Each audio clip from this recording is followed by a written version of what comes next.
Chapter 3 Upwards and Onwards. Dark Princess Thorn's POV. I didn't think that being attracted to smart, crazy people was part of my family genetics, the more you know. Best I talk with Roger to get the truth on this Nick Walters. Jazz would probably spin it out of control. As I neared the house, I saw tiny Earthmen put up tents and tables for tomorrow. It's about time we got servants here. I was getting tired of going all the way downstairs for water. Madam Thorn, it is a pleasure to have you back. Ah, whose spirit is this? She looked like a tiefling, but what is she wearing? She doesn't look like one of my children. Good thing Jedediah's dead, or he would definitely try to put me in that outfit. I gave that man 6 children and he was still ready to go. And you are? It's one thing to have puppets do chores, but to have a spirit as a servant. Roger would never allow it. Ah, I apologize. I am Jay House. She curtsied. Mistress Jasmine has named me Jenny. You have awakened? When? You weren't nearly powered enough to gain sentience.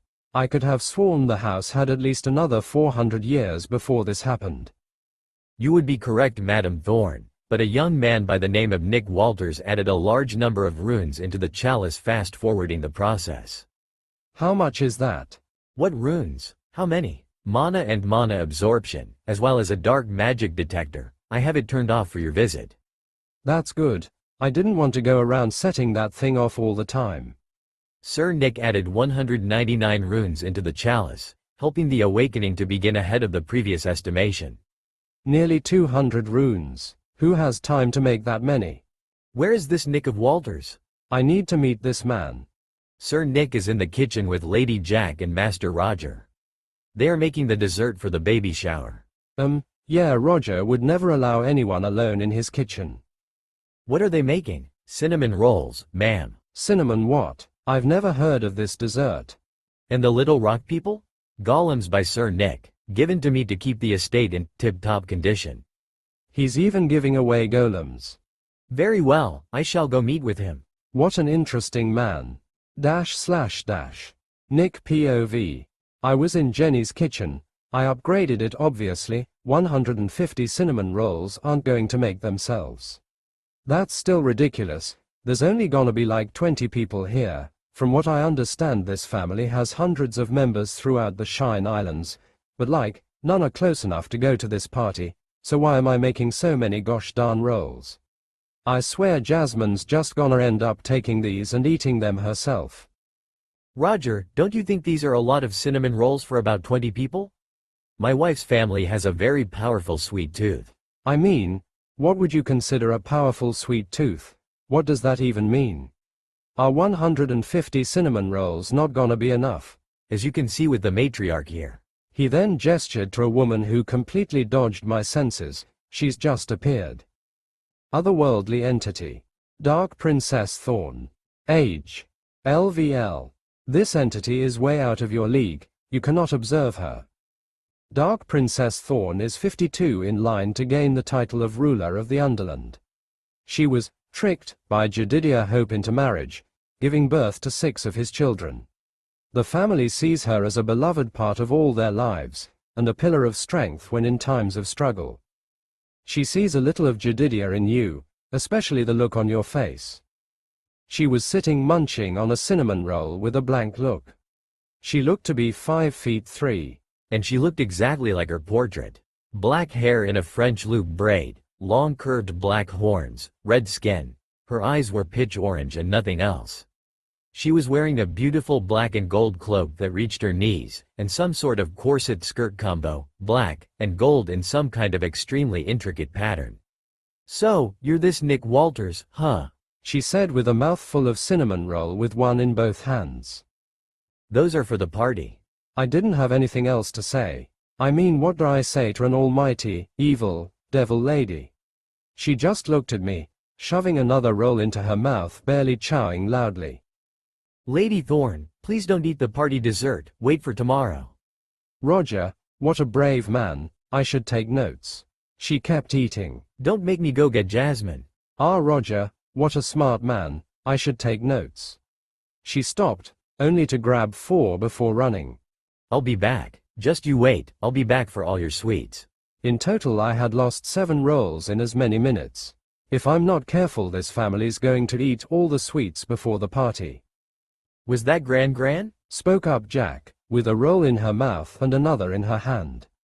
Please, stop eating the rolls as soon as I make them. I'm never going to leave this place.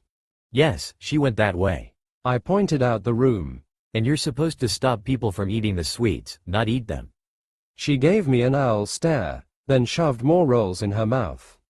This woman. Who said that? You. Please, just leave. I wanted to cry. At least my cooking skill is leveling up. It seems like skills that anyone can do leveled up faster than, say, rune crafting, which is now moving like a sleepy snail. She shrugged, grabbing 2 more before leaving. I sighed. Roger, how many rolls do we have? How I dreaded his answer. 10. I say we try again tomorrow, that way they can't eat the sweets with guests around. Roger just nodded. It seemed like he approved. Before we pack it in for the night, remember not to show weakness to this family. I raised my eyebrow. This family has been strong-willed since Jedediah first started it. They will judge you by your grit. Runbez are not loved by the world and most had to grow up tough. They respect those who can stand up for themselves. Runbez? I guess that's what they call tiefling here. Can't have weak allies or you'll be trampled. / Jasmine POV. Party time. With Gran arriving last night and most of the available family arriving today, it's time to party it up. Nick and Roger were in the kitchen making the cinnamon rolls. They also locked the kitchen, not allowing us to enter. I clicked my tongue. Damn, they seem to wizen up and added runes to the door, making it impossible to enter. They're using Jenny to communicate with us.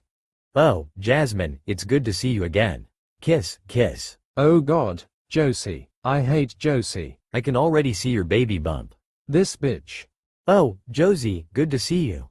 You jokester. You. I gritted my teeth. God, I hated her condescending attitude. Oh, I got my minimum in only 2 weeks. Oh, I gained my sorcery at the age of 3. Oh, I have a bigger mansion with a view of the ocean. How about you choke on it? I thought you couldn't make it? Oh, yes. There was a ball at Dawn's break with the King of Roost. Unfortunately, there was an assassination attack and it was cancelled. So, I thought, why not go and see my baby cousin? And look at your yard, someone parked an island on your lawn. How quaint. I could feel my horns becoming itchy. Yes, Jack came home in it, with her good friend Nick Walters. He's a rune savant and master in the kitchen. Just like my Roger. I made sure to pronounce Roger's name. When we were younger, she had the largest crush on him. She still has a crush on him. Frigid bitch. Be lonely forever. Oh, how I love that unhappy face, so ugly. Perfect. / Jack POV. I don't think I have ever been congratulated so much in my life. Jewel, James, and Judy came up to me and gave me advice on investing so I don't have to work a day over 40. John, Joey, and Janet came over and gave me a new sword and scrolls on how to use it. Jamie, Jim, and Joy came up and gave me some new adventuring clothes, and how just because I did my minimum doesn't mean I can't continue to explore. Uncle Jacob and Aunt Sarah came over and gave me money for my future endeavors and not to be pressured by my cousins to spend it on them. With that, my younger cousins Sam, Jessica, and June came running over asking how my pilgrimage went and if I could buy them their own little swords so they'd be ready for their pilgrimage. So, how are you doing? Rosie asked, coming up behind me with a drink. I sighed. My arms were full of gifts. Rosie started giggling. I know that feeling. Don't let their expectations wear you down. From here on out it's all up to you what you do next. We'll just be at your corner if you ever need us. I smiled at that. Now, let's see if you and Julie can seduce some cinnamon rolls from Nick. Rosie. What? Mom already tried with Dad and she failed. You're up to swing, go get your buns, and save me some. This woman, have some shame. Before I got to tell her off, Julie came out of nowhere with a book. Jockey, look. Ma gave me this. The Paladin and the Stable Boy. Why does she have this? Ma gave it to me. She said with this we could easily capture Nick's heart. Book 1 Chapter 25. When Paladin Susan needs help from Paladin Lucy to hold down the stable boy as they sucked out the dark mana that John was infected with.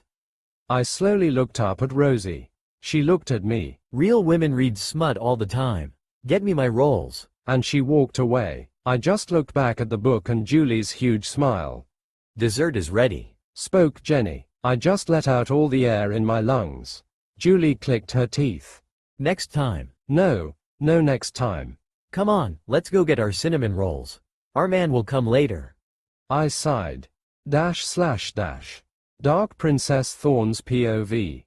Gran tell this shrew that being a mother is the greatest thing a woman can be. Jazz growled out. Gran can you tell this fopdoodle that working can affect hundreds of people, making you important in life. Josie snapped back. Great, here we go. I can't ever let these two anywhere near each other. What did you call me? Jazz screamed. Fop, doodle. Josie spoke slowly and loudly. Every single family gathering. Oh, Jazz is baring her teeth, then just smiled. I can't wait for tonight. That is one sinister smile. Why is that? You finally decided to sleep forever? A little dark. No, because I put your things next to my room. I can't wait for my man to pound me into my bed as he screams my name. She stage whispered. By all that is evil, that's pretty good. That got Josie to gape like a fish. Before Josie could recover, Jenny appeared. Dessert is ready. Thank the evil gods. Everything was interrupted by Nick and Roger wheeling out a large tray table to the party. // Nick POV. Just as I finished placing the delicious pastries in the dessert area of the buffet, Roger pulled me away roughly. Wah! What I saw next was like a National Geographic video on how sharks feed. First, everyone was wary. They had never seen these sweets before. It wasn't until one of the sharks, Rose, came from the shiver and took a bite. Then as a group, they swarmed. The feeding frenzy began. I saw my 4 hours of work gone in less than 5 minutes. I don't know if that made me happy or scared. They might just lock me in the kitchen till I die. You did good, son. I just looked up at Roger. If they didn't like it, they would have said something, and it wouldn't have been nice. This family takes their sweets seriously. Yes, well done. Nick, was it? Princess Thorn's voice came up beside me, eating a cinnamon roll. Oh, yes ma'am, Princess Thorn, Your Highness, ma'am. She made me nervous. Just call me Gran, everyone does. Well, yeah, you're their grandmother. Heard you built that eyesore. She jutted her thumb at Mother Base. I took a breath. Be tough. First of all, that eyesore is the greatest aircraft that has ever flown these skies, and don't you ever forget it. Second, I made that career to do the impossible, take the sky from dragons. And lastly, I can't think of a last thing but know that if I did it would be soul-shattering. Shrimpy. Standing up for myself is harder than I thought. I was then eternally grateful for Gamer's Mind because a wave of killing intent slammed into me. Gamer's Mind has blocked death's presence. Through hard work and determination, you have gained a new skill. Danger sense. My spidey sense is tingling. You now know where danger is from. The ability to know who wishes to harm you within 15 meters, 50 feet, of your person. You are unskilled. Rank initiative. I stood my ground. People started to drop to one knee. The kids looked fine. The Hope sisters were already on their backs, along with some of their cousins. The pressure just kept increasing to the point where even Roger buckled.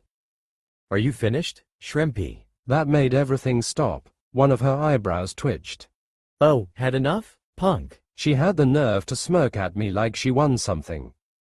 Yeah, enough of your face. It looks like you're trying to hold back a fart. Am I high on power? Why am I so cocky?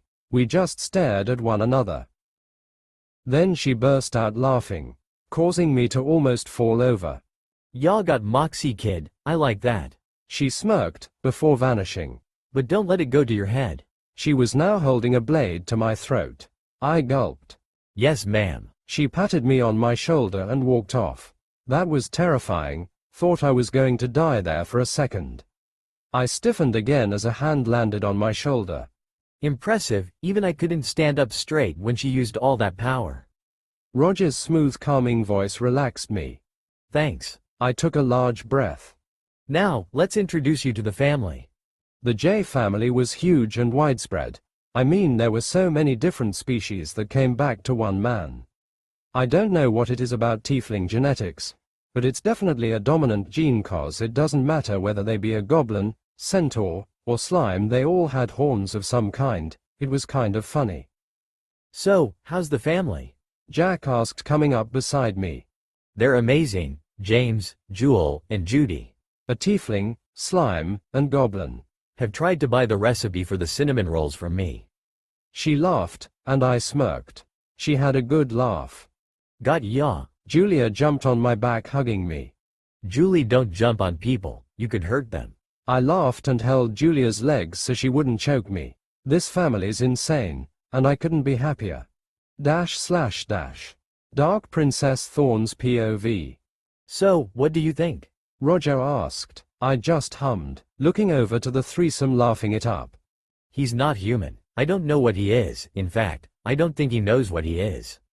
He hummed. Yes, he told us his backstory. It was difficult to accept, but he showed us proof. And I believe him. Roger's no fool. When I approved of his marriage to Jazz, I knew he would never do anything to put his family in danger. He may not be human, but he still has his humanity. He is kind of a bit insane. I mean, he insulted you to your face. He was smirking. Did you tell him to do that? No, I told him to be strong, not suicidal. He gave a small chuckle. I laughed too. He'll make a fine addition to the family. Roger nodded. He said that he has gifts for everyone who came. I think Jed and Nick would have gotten along, like two peanuts in a shell. What? He just shrugged. Just like Jed indeed, just loved surprising people. I looked over and spotted Jason holding Laura extra close. What's with Jason? He and Laura got a health checkup. They had problems with conceiving, but Nick was able to heal them. Ah, not wasting time trying. They look happy. They're trying to get pregnant before they leave so Nick can make sure everything will go okay. I nodded. I remember when I first got pregnant, Jed would freak out over everything. He put softening runes everywhere. I couldn't hold a pan without it bending all over the place. That's good to hear. Are they going to play the name game? I hated that game. I was only allowed to name Barry. I'm unsure. Laura thinks it's heavily skewed. Which it is. I still don't remember why I agreed to it. Then I saw Jason slowly move his hand from her hip downwards. Laura's face glowed like bonfire. Oh yeah, the J family cheats. / Rose POV. I was looking at the small hand mirror Nick gifted us. It was the day after the party and Nick passed these out. These are communication devices. I call them mirror phones. With these, you will be able to talk to anyone who has another mirror phone, as long as you met them before. All you had to do is exchange numbers. He then began going over all the abilities the phone had. This thing was crazy. It could do fast portraits, reach anyone in the northern province, and a real-time map. I think Jewel fainted. He explained how to make calls and adding people to your contacts. This was all too amazing.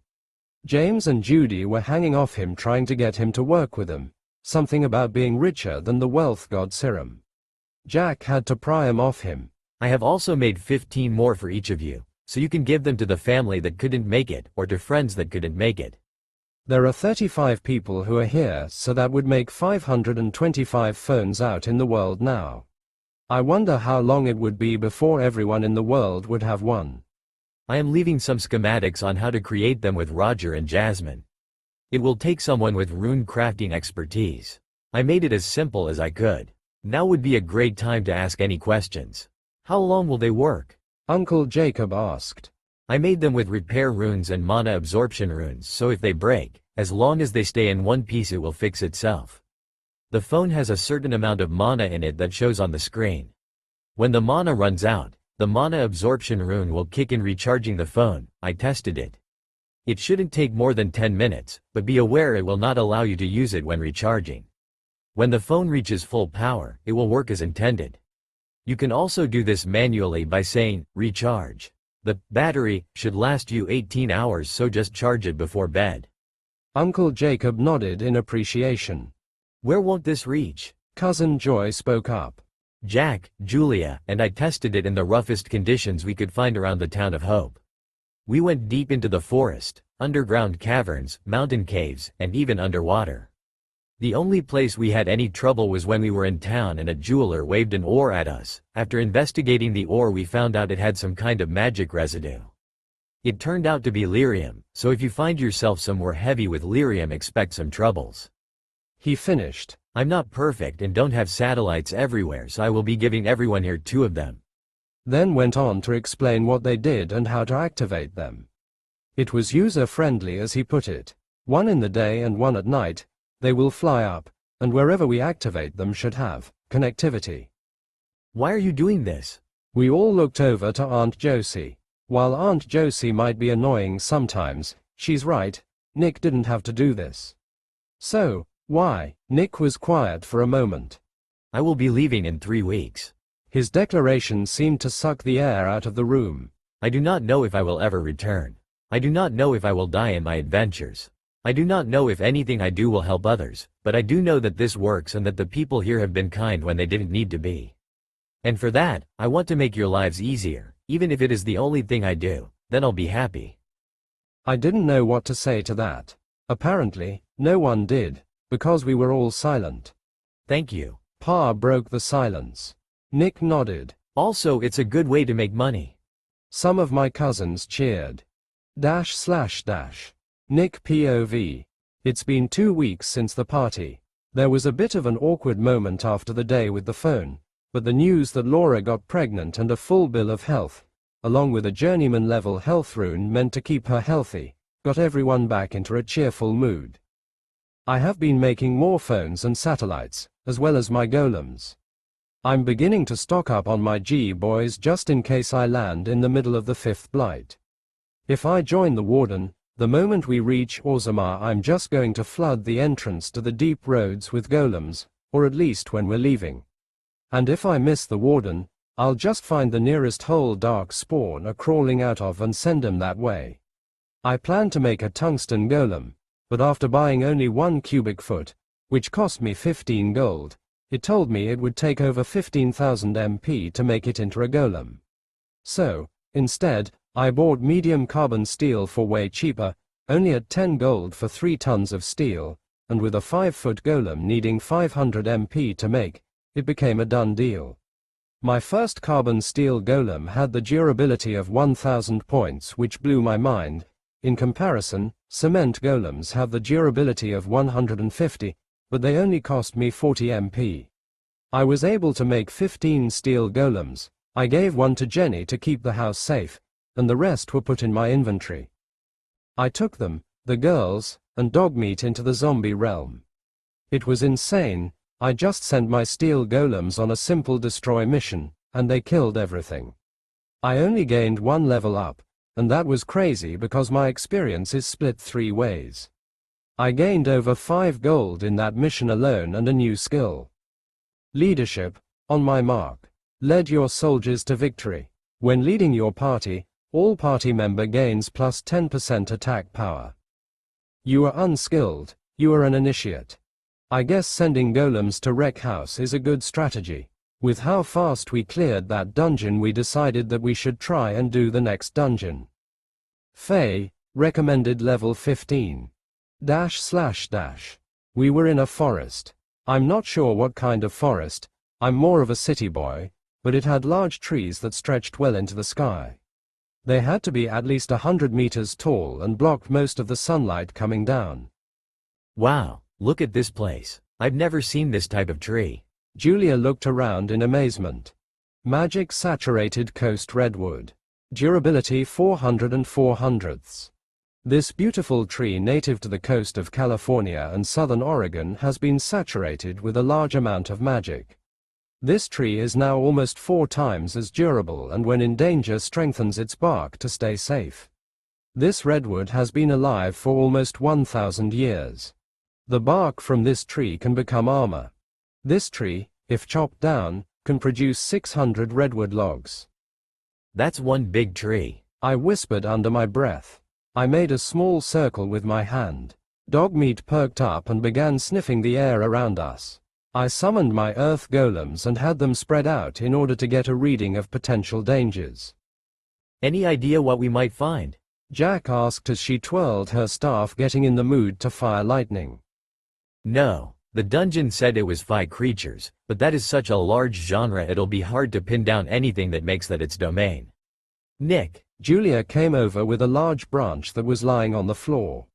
Look. Can you make a golem from this? Magic redwood branch. Durability 100 1/100ths. This branch is from a magical redwood. This branch has magical properties. Due to your hard work and effort, you have made a new skill. Arcana check. Roll a d20. You can now see if objects have magical enchantments. This skill is combined with your observation skill. Magic properties. Ironbark. Magic amplifier. Lower casting cost. Do you want to make magic redwood branch into a golem? Cost 100 MP. Yes. Magic wood golem. Durability 100 1/100ths. MP 75 75ths. This golem has a magic core. It can cast lesser spells by itself, but when matched with a mage it can help them focus their magic. Minus 25% to casting cost. This golem is matched with Julia Hope. It was only 1 foot tall. I put a small magic absorption rune on it, so when it uses spells, it can recharge faster. Thank you. She hugged her tiny golem. Multiple prompts appeared. You have killed a changeling for 300 express. You have gained 15 silver coins. You have gained 1 changeling liver and 1 health potion. You have lost 2 earthen golems. Okay, things are a bit tougher here. I summoned 2 steel golems and 25 journeyman level earthen golems that towered at 15 feet, and sent them after their smaller brothers. I summoned 1 more steel golem and kept it close to the party. Okay, it seems that the forest has changelings in it. Let me send up a satellite to get a map. I grabbed a satellite from my inventory and sent it skyward. After 20 minutes a map of the area appeared on our phones. We couldn't see ourselves because of the trees, but there were dots indicating us. North had a large mushroom of some type. So, to the mushroom? Jack asked. I nodded. // 15 changelings and 19 goblins later, we made it to the mushroom. That turned out to be a mushroom village. My danger sense went wild. I quickly slammed my foot to the ground, making an earth wall. Then I heard the thumping of arrows. Archers. Dogmeat, Jack, and Julia got behind my wall. I pointed at the steel golem to move forward. Then closing my eyes I linked to the rest of my golems that were surrounding the village and had them perform a pincer maneuver. I looked over my wall. There were at least 25 of these fungi soldiers and a balcony with at least 14 archers. Corrupted Quaggoth Spore Servant LVL 15. HP 300 3/300ths. MP 50/50. Myconids are intelligent, ambulatory fungi that live in the Underdark, seek enlightenment and deplore violence. These myconids have been corrupted by a rotten dryad. It no longer has a mind. It wants to eat you. They're puppets. Frime. With my golem making them aggro, gave Jack enough time to line up a shot of chain lightning, killing 3 outright and paralyzing 2 more. She is really getting better at that. I know that in games chain lightning doesn't insta-kill like that, but in real life being struck with continuous lightning tends to be lethal. Boom! An explosion ripped through their ranks. Looking over I saw Julia with a bow, with an arrow notched. The arrow had a rune instead of a normal arrowhead. Boom! That made 8 more die. My golem reached the front line and just wrecked their business. Fungus heads were flying everywhere. I slammed my foot on the ground, making an earth cannon. Julie, how many explosion runes do you have left? She gave me a shocked look. You called me by my nickname. Another arrow slammed into my wall. I had no time for this. Julie, explosion runes. She regained focus. I would use some of my own making, but hers were better. She wasn't limited by level progression. She could just read a book on runes and make them, but it was more dangerous to do it that way.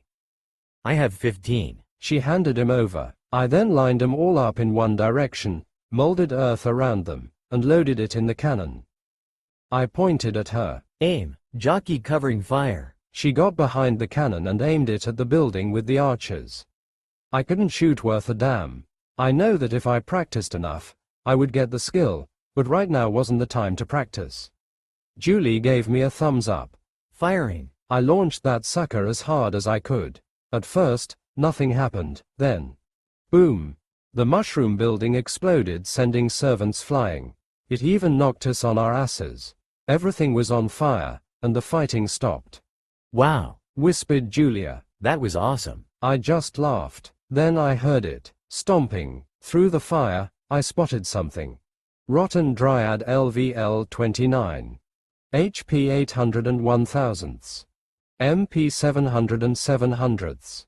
Once a beautiful female fey creature living in harmony with the forest around it, but after a dark wizard cursed her tree for rejecting his advances, she began to rot, transforming her into a monster. She has made it her life's goal to kill all who walk in this forest. For man cannot be trusted. She hates you. Oh my damn, she ugly. It screamed, sending out a shockwave, throwing dust everywhere and extinguishing the flames around it. It stood at 9 feet even, black corrupted veins crisscrossing its gray withered body. It stared us down with its black sunken eye pits. Boss. I screamed. Jack sent a thunderbolt downrange, hitting it in the chest, followed by Julie and 3 of her flame rune arrows, making it combust into flames. It screamed again, extinguishing the flames and making our ears ring. It swung one of its grotesque arms, causing the once dead myconids to come back to life. It was calling minions. Well, I can play that game too, and at that moment my golems finished their pincer maneuver and came out of the buildings and alleyway, slamming into its servants at a flank. It was a massacre. Fungus is no match for steel and stone. The Dryad seemed to take exception to that because it started swinging 6-foot roots back and forth, crushing my smaller golems. I summoned 5 more of my steel golems and had him take a 5-point circle around the Dryad. Jockey, Julie, I need you to set it on fire one more time. They both nodded and prepared their next envoy. Fire. And up in flames, it went. As it prepared to scream, I sent my steel golems to attack it, causing it to stop its scream and focus on him. But before it could do anything, I slammed a boulder into its thigh, causing it to drop, allowing my steel golems to get into range, and that was game. The Dryad was promptly smashed into the ground with no mercy. It tried to scream one more time, but my G-boys were having none of it. When the Dryad was finally turned to splinters, I waited for a victory prompt, but nothing came. The tree. I need to find the tree it was born from. Dogmeat, can you sniff out where this thing came from? He started sniffing around the corpse, but just sneezed and shook his head. Damn, wished that worked. Okay, that was a bust, but it couldn't be too far. The Dryad had to return to its tree at some point, and to put her home too far from its area of power would be dangerous. It's time to use my new dark magic detector. This one had a pointing arrow, so I wouldn't have to play hot and cold to find it. I put a piece of the Dryad on the detector and watched it point north. That way. I had my remaining golems swipe the area. I didn't want to be ambushed again. It took us 15 minutes to find the tree, due to it being surrounded by large fungus walls. Julie, do you have any more fire runes? I asked. She pulled out a flame rune. Awesome. We lit that fungus wall on fire, and let it burn. Congratulations on completing the dungeon. New dungeon unlocked. Reward, 50 gold, 2 gacha tokens, 1 mini Dryad tree seed, and 20,000 express. Thanks for coming. Dryad tree seed. So, if I plant this on mother base, will a Dryad grow, or would it need earth to grow? I'll figure it out later. It's time to go. I spoke up, recalling my G-boys and sending them into my inventory. You guys ready? They nodded. They looked tired and ready for bed. Jack POV. What a long week. It's been a week since the Fey dungeon, and since then I've been thinking about what to do about my decision. Julie is 100% in. She was not going to let our man go that easy. Sigh, that woman has a screw loose, but she's my sister and I love her. It doesn't help that Ma was all for it and Pa just said to have a happy life. I sat on my lazy boy looking at the globe map slowly rotate. What a large world I live in. The Shine Islands looked so small but safe. I could live here and have small adventures, find love, get married, have kids, live a small happy life. So why do I hate that idea? Do I want the bigger adventure, one with danger, passion, fear, bravery? I feel the only place I can find that is out there with Nick, Dogmeat, and Julie. This is one amazing chair. That voice had me jumping out of my chair and onto the ground. Looking over at Nick's chair, finding Gran seating on Nick's chair. Gran, what are you doing here? How did you get in here? I don't think Nick ever invited her to Mother Base. Julie let me in. Julie, don't let people on Mother Base without telling Nick. That woman. Oh, come down. Your boyfriend knows. He was there when she invited me. He's not my boyfriend. Why does everyone think something is going on with us? And how are you here? I thought you had to return to Underland. I did, but Father is on one of his month-long complaint speeches, about how everyone is incompetent and he has to do everything himself. So, I left a cardboard cut out of myself. He can't even tell the difference. Maybe great-grandpop had a point. I mean, you're here. But, enough of that.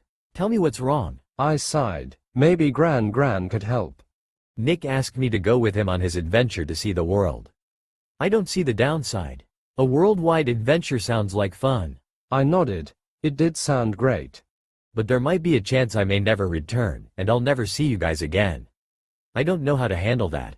And with Nick being a dimensional jumper, there might be a chance he'll jump into a new dimension. You knew? I didn't tell her anything. Did someone else say anything? She laughed. Not at first, but I'm a dimensional jumper as well. We tend to have this aura around us. I believe when we travel the multiverse it leaves some type of residue. She just shrugs. I guess it didn't matter to her. Gran, if you can travel through the multiverse, can you tell us how to travel it safely?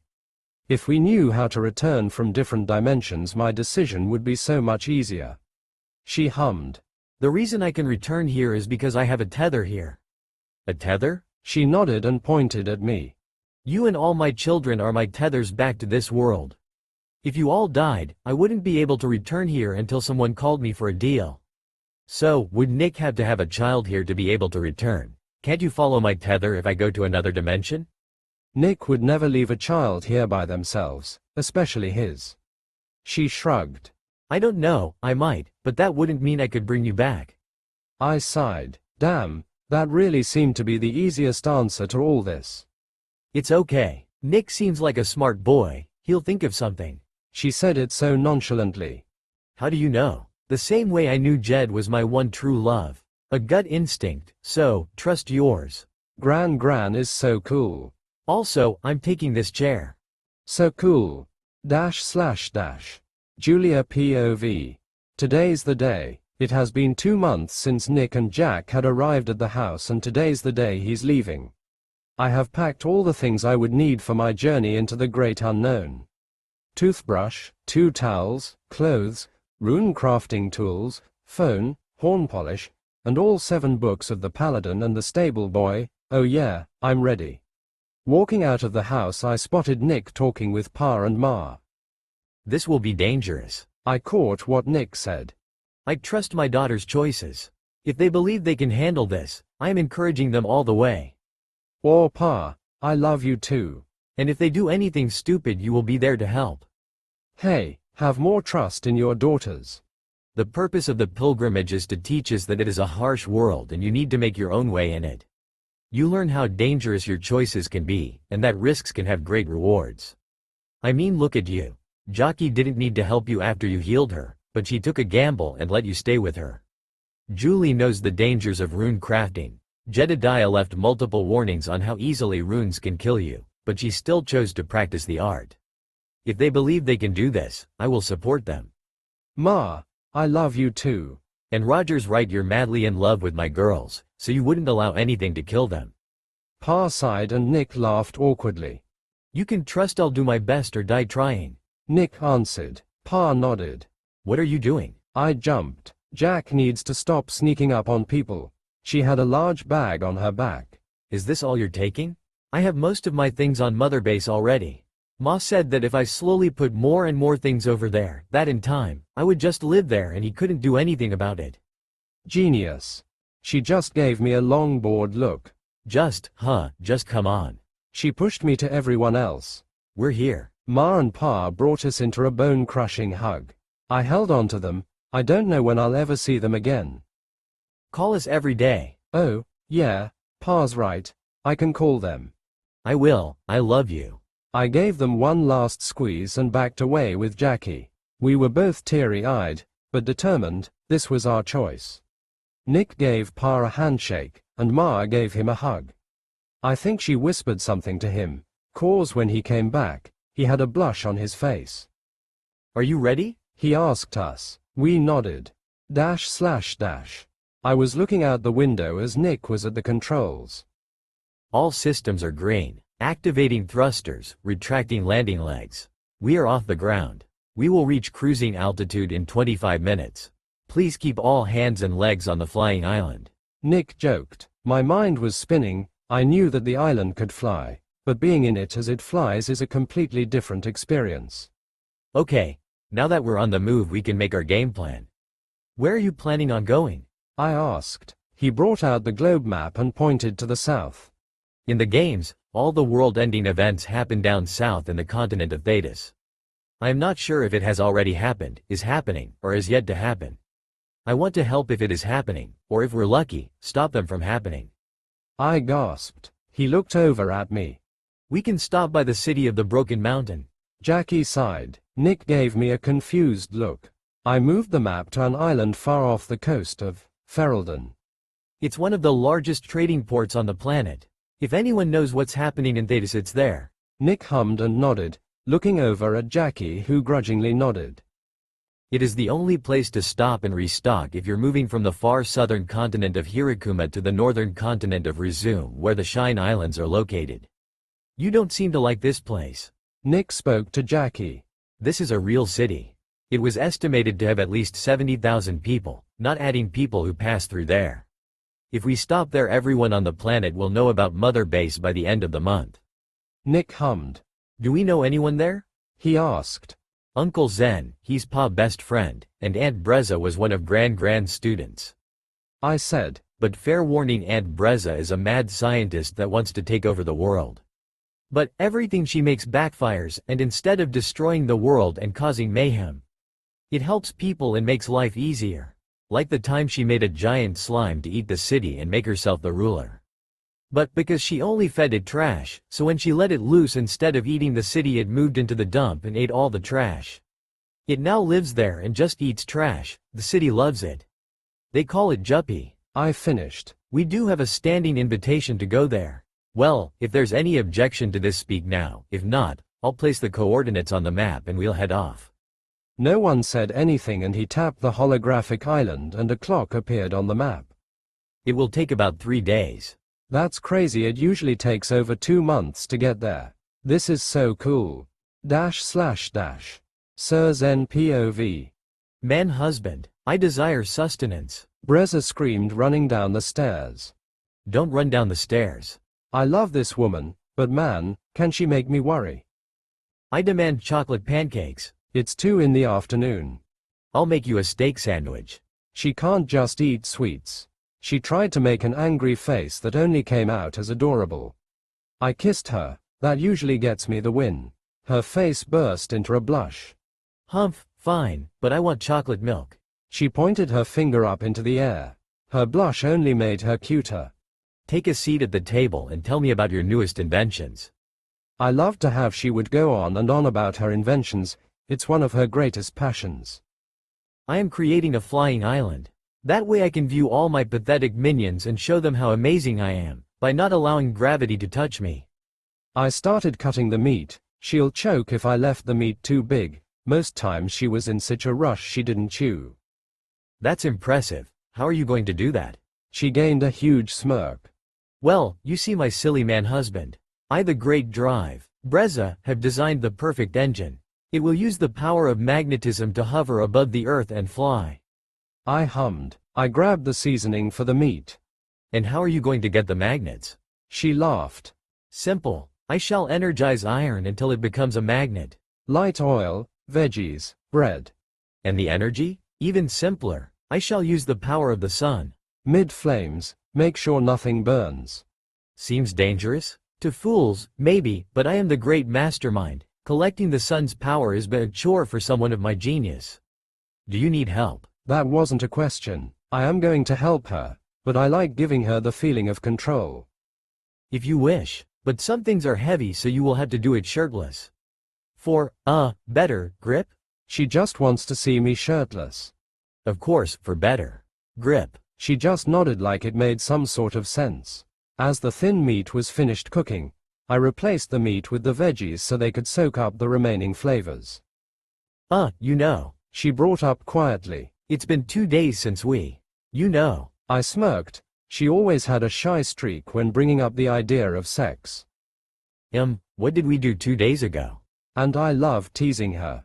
She couldn't even look at me. She covered her face with her hair. I snapped my fingers. I massaged your shoulders. You had shoulder pain and asked me to take care of it. No, yes, no. What happened after the massage? I tilted my head and leaned closer, so she could feel my warm breath on her shoulder's nape. Can you refresh my poor man husband's brain? My beautiful, genius, wife? I could feel her vibrate a little. She was about to start demanding things.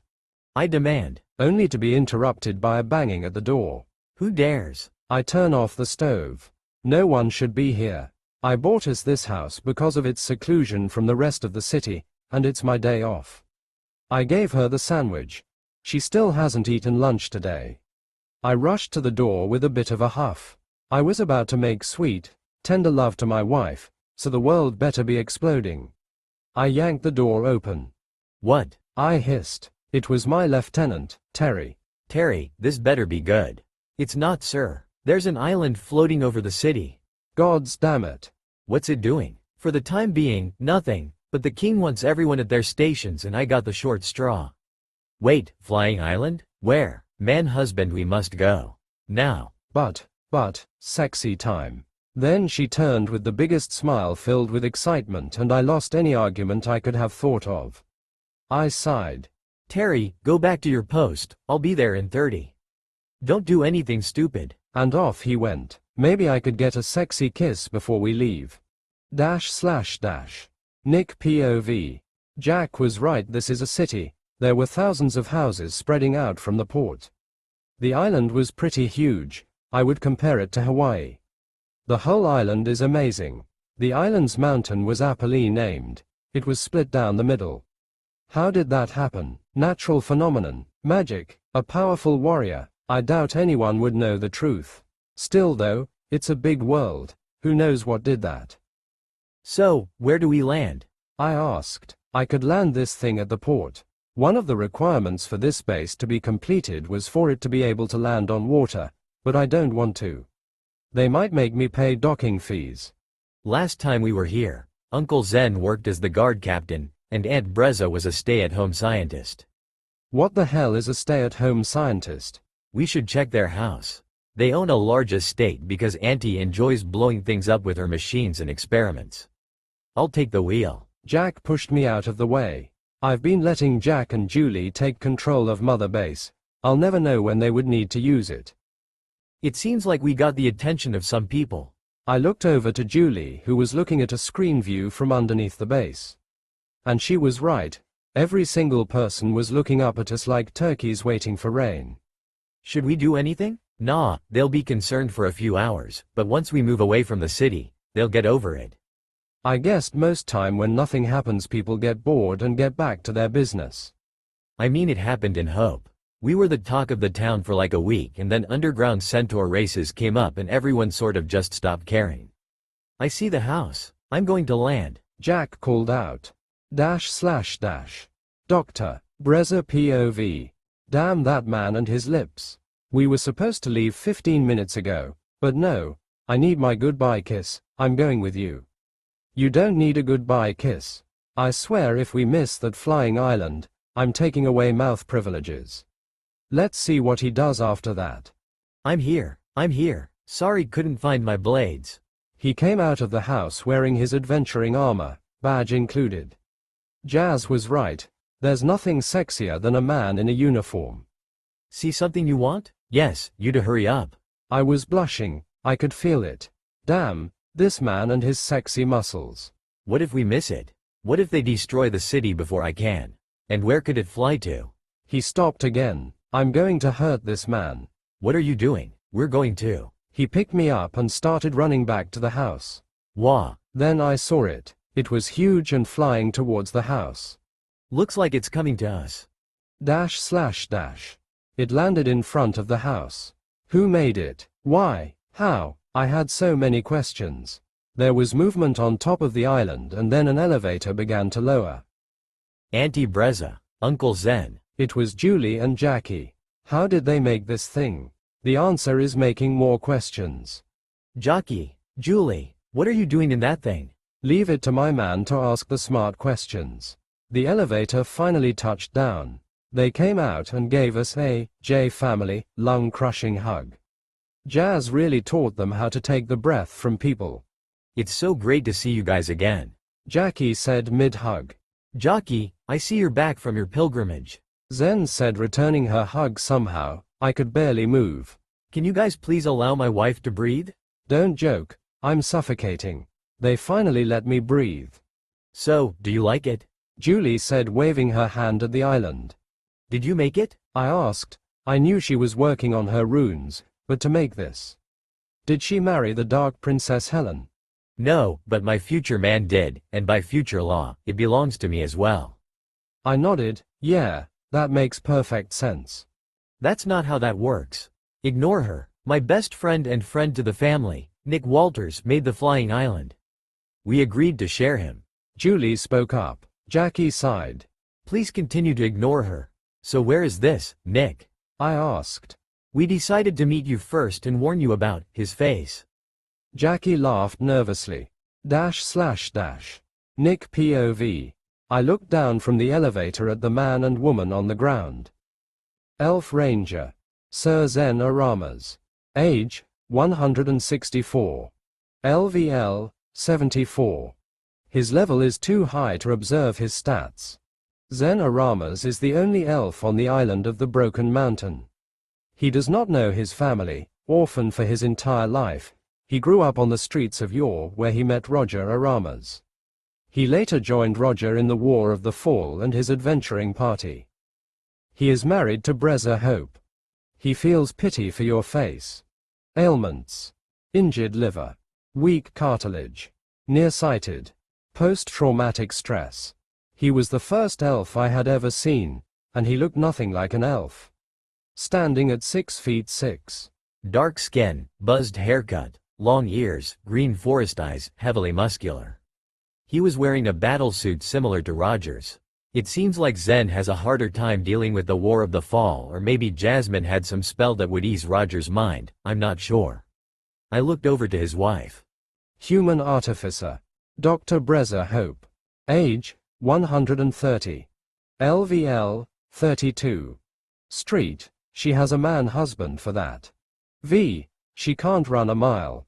Dex, can flow like water. Int, she's already deciphering the runes. Wis, why ask, shid, when you can? Luck, none. Ailments. Add, slight eye pain. Womb injury. Doctor, Breza Hope is one of the smartest minds on the planet, but tends to get distracted easily. Born in Hope, she was best friends with Jasmine. She even joined her for her pilgrimage. She embodies the saying, better to ask forgiveness than permission. She was injured during one of her experiments and has been unable to have children. She is married to Zen Aramas. She thinks your face looks hilarious. She was much smaller than her husband, standing at 5'3". She had blue hair and thick dreadlocks, pale skin. One eye was blue while the other was yellow and slit like a cat. And a thinner frame. I estimated about 120 pounds. She was wearing a similar lab cloak to Julie with what seemed like blue jeans and a black top. The elevator finally touched down. Dr. Breza was on me. How did you do this? Why? Are you a rune master? You don't look very old. Did you use your runes to seduce Julie?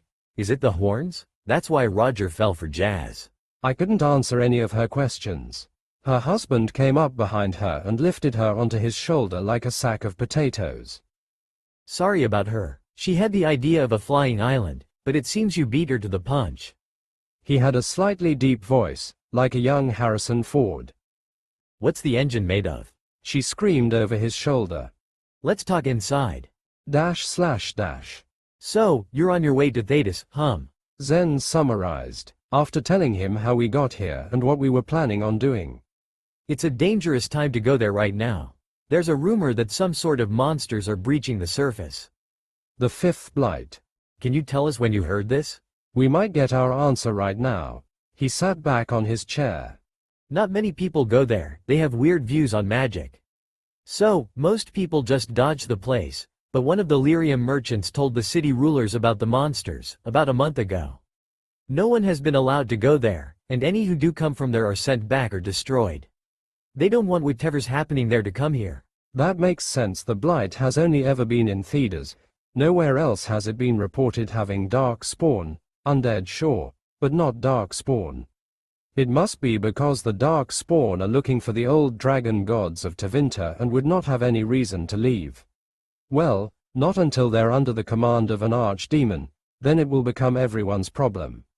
Still, a month. A lot could happen in a month, but for all we know Ostagar has yet to happen, or the opposite can be true.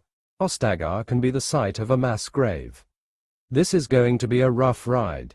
Well, if it is okay with you, we would like to stay on your lawn and resupply in the city, before making our way there. Also, we have a few gifts for you and Dr. Breza from the family. Stay as long as you want, but Breza wants to look over your island. I just nodded, seems like a good trade. The city is a 60-minute walk down the road, 30 if you run. No worries there, I have just the thing. // In front of me rested a modified M12 Warthog, with 6 seats instead of a giant gun, straight from the land of Halo. Well, not from Halo, but I bought a book, Cars and How to Make Them, for Dummies. I bought it at the same time I had to buy a new Lazy Boy. I've been working on it bit by bit, gaining my engineering skill, which combined with my construction skill. At first, I could only make small things like mufflers or rear view mirrors, but it skyrocketed when I started adding runes to the things I made, and before I knew it, I was already advanced. Instead of using hydrogen-injected ice, I used a rune engine like Mother Base powered by a mini reactor. With never needing to refuel and hitting 120 miles per hour, making a 60-minute walk into a 10-minute ride made getting to the city no problem. And true to my word, after 4 days of being in the city, most people stopped caring about Mother Base. Sure, there was a guard who came and investigated the island, but after a brief look around and a good word from Zen, they just let it go. It was crazy though, that guy looked just like Terry Crews. I almost asked for his autograph. Dr. Breza has been copying everything on the ship for the first 12 hours, but after I healed her and her husband's ailments, I would only see her every other day and she always looked tired. Wink wink, Zen looked better than ever. Without his PTS constantly at the back of his mind, he was always on top of everything. They have also been in communication with Roger and Jasmine after I made him a phone each on the first day here. On the 5th day, he asked if I could make some for the guards of the city. I was all for it, at first, but it wasn't until he told me there were at least 25,000 guards placed throughout the city. That seemed like a lot of guards, but he explained that they were also the island's standing army. Making the phones was not the problem, the time was. To make that many phones I would need to stay here for another 2 months and I couldn't stay that long. So, we came to a compromise. I had 700 phones in my inventory, I would make 300 more and the phones would have to be split up between departments or whatever they have. Then I would leave some blueprints with Breza to make more for 120 gold coins and 50% on any more sold. We made a magic contract and everything. The week came to an end with me giving Breza a healing rune, so if she is ever hurt or pregnant the baby will come out okay. I gave Zen one more handshake and wished them good luck on conceiving and Brez's next experiment. I swear that woman's going to discover space travel. / All systems green. Called out Julie. Thruster engaged, landing feet retracted, we have lift off. Mother Base began to lift off, next stop Ferelden. So is our next stop Denerim? I shook my head. No, if this is the beginning of the fifth blight, we need to move directly to Ostagar and find our way from there. With Dogmeat's luck, we might just be able to make it before things get too hairy. I don't know how long it takes for the king and his army to get there, but most large armies don't move very fast on foot. Not forgetting that they have battles with the Dark Spawn, let's see how fast Mother Base can get there. / Aidan Kuzland, second born of Clan Kuzland POV. The only thing I can think of is how I'm going to rip Hal's heart from his chest and shove it where the sun doesn't shine. You shouldn't make that face, it's going to stick like that, said the female dwarf next to me. Her name was Naisha Bosro, no, Bosco, Broska, yeah, Naisha Broska. She barely reached my chest. She was tan-skinned with red hair made into a bun around her head. She was wearing leather armor with 2 daggers on her waist. Leave him be, he is in mourning. The Dalish elf Theron Mahariel spoke up ahead of him. I can see the blight sickness running through him. We need to hurry or he will never make it. He had messy bright white hair, with a pale complexion. I'm not sure if that was the blight in his system or if he was just naturally that pale. He had a staff wrapped around his back indicating that he was a mage of his people. That's probably how he survived for so long. He was a quiet man, only spoke when he thought it necessary. He was wearing some kind of robes made of bark. Bark. Princess barked next to reminding me that I was not alone and that I still had family. I need to get to Fergus and tell him what happened. I can't forget about him. We're almost there. Duncan spoke up from the front. So, where are we heading again? Naisha asked. I'm still waiting to fall into the sky. I did find that a little funny, but wisely kept my mouth shut. To the ruins of an old Tevinter outpost. There we'll meet up with the rest of the king's army, and induct you into the Grey Wardens.